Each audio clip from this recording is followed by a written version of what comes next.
tudo bem? Tudo tranquilo? Pessoal, então, dentro dos preceitos que a gente estava vendo de calor, efeito estufa e afim, a gente vê um pouquinho das escalas termométricas, né? Como isso é medido e como isso é visualizado no mundo. Então, nós temos essas colocações de diferentes formas, tá? Uma escala termométrica, a gente conhece isso como um termômetro, né? Que utilizamos no nosso dia a dia. Tá? Mas existem três escalas termométricas que são utilizadas: o Celsius, Fahrenheit e Kelvin, e são usadas pelo mundo, né? E eles representam a temperatura em diferentes unidades, a mesma temperatura, só que em unidades diferentes, tá? Por isso que precisa saber como elas funcionam e como ocorre essa conversão entre essas temperaturas, tá? Porque essas escalas utilizam como padrão os pontos de fusão, né? O ponto que a água do estado líquido vai para o estado sólido e o ponto de ebulição, tá? A água do estado líquido evapora. Então, quem coloca isso é a termometria, que é aquela parte, é uma parte da termologia que estuda a temperatura e as formas pelas quais elas podem ser medidas, tá? Para entendermos essa termometria propriamente dita, a gente precisa conhecer, né, os três estados físicos da matéria. O sólido, que é quando uma substância que se encontra no estado sólido possui uma forma definida, independente do recipiente que ela seja colocada. Se você colocar cubos de gelo em um copo, eles vão continuar sendo cubos de gelo. Eles vão manter a sua forma e o seu volume.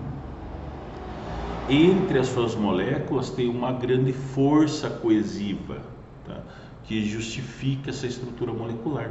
Então elas se encontram bem próximas, bem juntinhas umas das outras, tá? No estado líquido, as substâncias assumem uma forma de acordo com o recipiente em que são colocadas. E assim como no sólido, o líquido possui o volume invariável, mas as suas moléculas estão mais livres em relação ao estado sólido.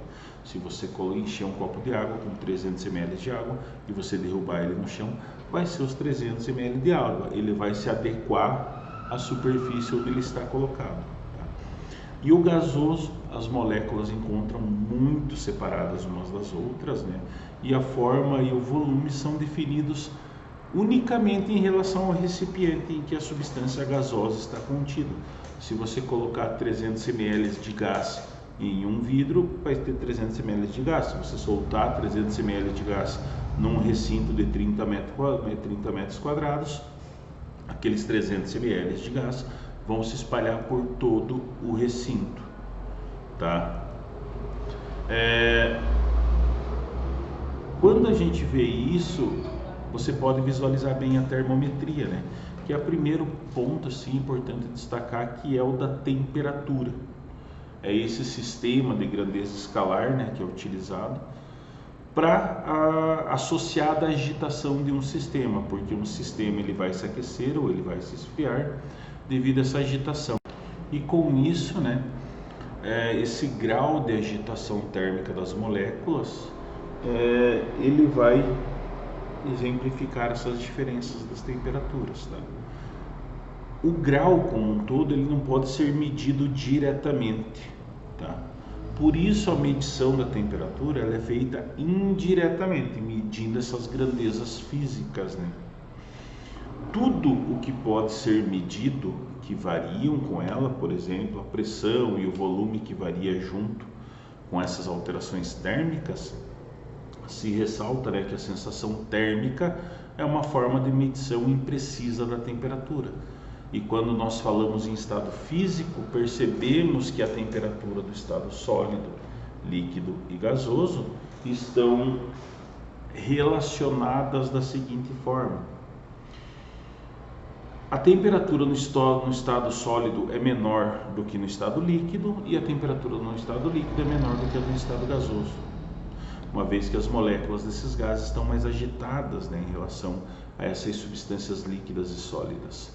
Então essa diferença entre calor e temperatura, ela é totalmente inerente e usual, porque ambos são conceitos da termologia, tá? Que é uma das áreas da física. O calor é a energia transferida de um corpo para outro, quando existe essa diferença de temperatura. Já a temperatura está relacionada com o nível de agitação das moléculas. Por isso, por exemplo, assim, quando a gente coloca gelo no suco, as moléculas do suco estão mais agitadas, né, que as do gelo, estão numa temperatura maior. Por isso que dizemos que a temperatura do suco é maior que a do gelo, ou que o suco é mais quente que o gelo. Quando colocamos eles em contato ocorre aquela transferência de energia, né? E consequentemente o gelo esquenta e vai perder,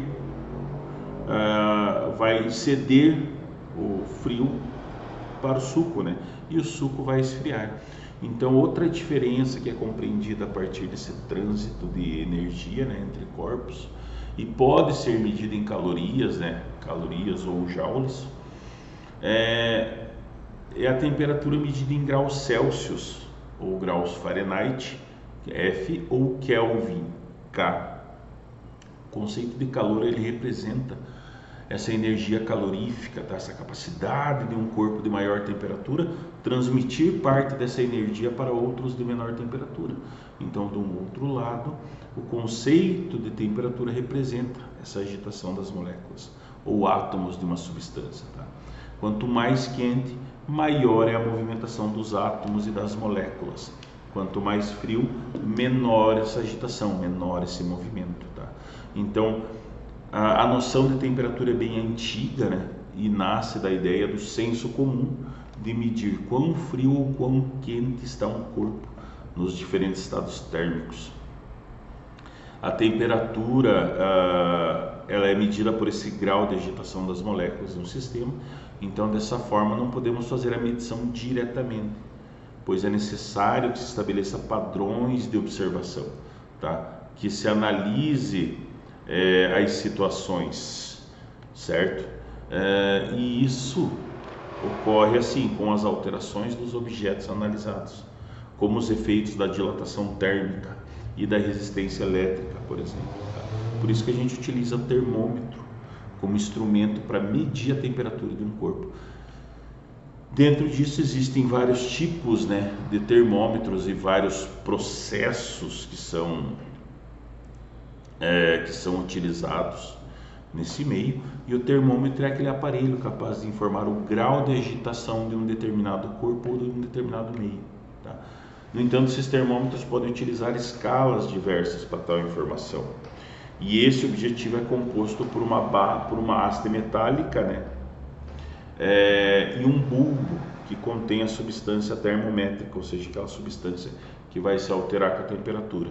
E aí a gente tem o termômetro bimetálico, de gás infravermelho, de radiação, entre outros, né? O mais comum, o mais usual o termômetro clínico de vidro, ou aquele digital que se compra na farmácia, se utiliza em casa, né? E os clínicos que são de vidro, eles utilizam mercúrio, tá? Que é uma substância termométrica, que ele tem qualquer alteração na temperatura, o mercúrio ele altera, tá? Ele se agita, ele é muito suscetível a temperaturas externas, tá? E com isso as escalas termométricas, né? Que são essas escalas para medir a temperatura, que mostram dessa forma como foi